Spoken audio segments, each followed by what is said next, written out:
Use it or lose it. That's true for muscles, but when it comes to the brain, memory degeneration is inevitable for many. 69-year-old Dennis Lang has had the benefit, or curse, of a crystal ball.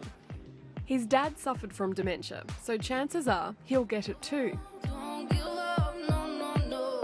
Yeah, when I was told I was in the at-risk category, it was twofold. Yeah, I didn't want to be there, but then there is a plus side to it. Because I'm in that category, I'm in the study. Mr. Lang answered a local paper ad last year for volunteers for a dementia study. Some people are old at 50. Some people aren't old till they're 80. Some people have had hard lives. Some people have got bad genes, and you can't pick your parents. And how old do you feel? 25. Same as last year. As part of the study, Mr. Lang had a PET scan to identify abnormal protein deposits in his brain called amyloids, a plaque-like substance. There's a lot of noise in there, but you just ask them to play your favourite musical track. I want to break free. In Melbourne, we've been pioneering this technology, the PET scan, which has completely revolutionised the way that we look at Alzheimer's disease. 10 years ago, it was not possible to make a specific diagnosis of Alzheimer's disease in life. We had to wait until after death. Professor Colin Masters was part of the team that 30 years ago discovered amyloids might be to blame for Alzheimer's disease. When these amyloid proteins cluster, they block neural synapses, and that's when the problems start. In the late 80s, we uncovered the gene which caused this protein to build up, and we were able to demonstrate that it was a protein that was actually made in the brain itself. So for this researcher, who for 3 decades has been living, breathing and even wearing his work, US research just published in the journal Nature validates his life's work. The American study investigated an antibody it claims could be the holy grail of Alzheimer's research. The way that they found this antibody was to use the memory cells of a normal individual and clone it and turn it into a pharmaceutical. This pharmaceutical, called aducanumab, is a concentrated version of a naturally occurring antibody. It binds to the amyloids in the brain and triggers a process breaking them down.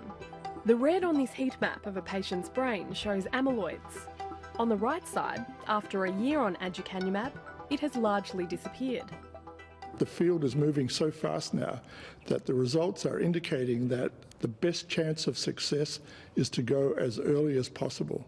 And now we have the technology to pick up these changes in the brain many years before any cognitive decline. That's what Dennis Lang is trying to find out. Dennis, welcome. Thank you, Colin. Have a seat. So this is an example of a PET scan. Patients in the study will have PET scans bookending their 3-year trial, which involves monthly infusions of aducanumab or another drug or a placebo.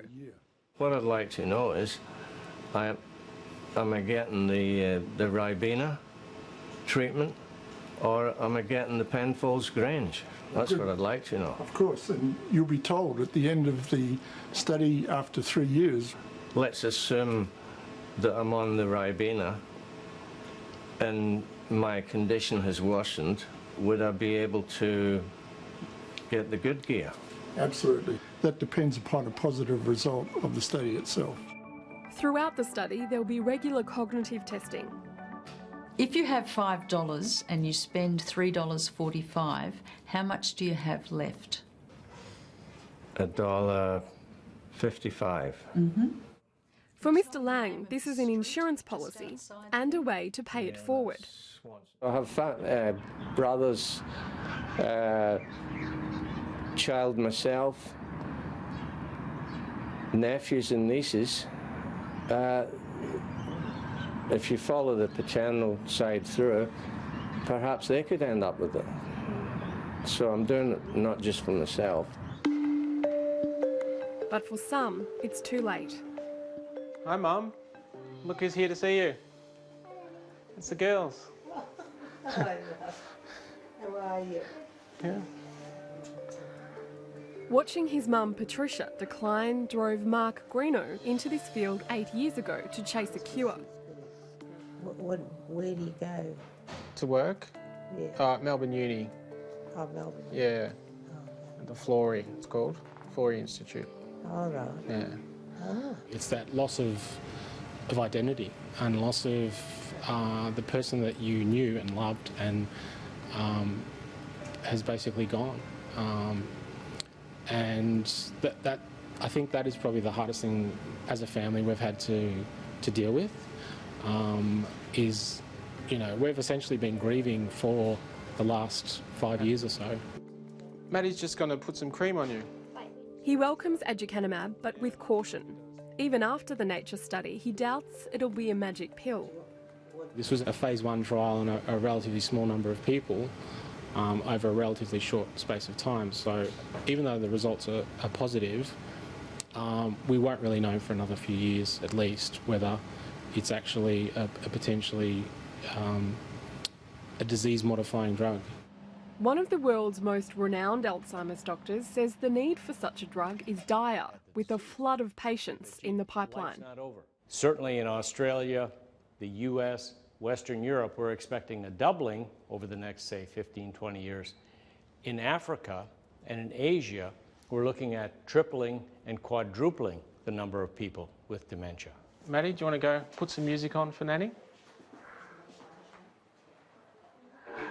You like this one? Yeah, I love it. Yeah? I love it. Oh. Of course you said. It is. We're clapping together. For now, the most many can do is best enjoy life's music till their song ends. Yeah. Would have been a handful for the teacher.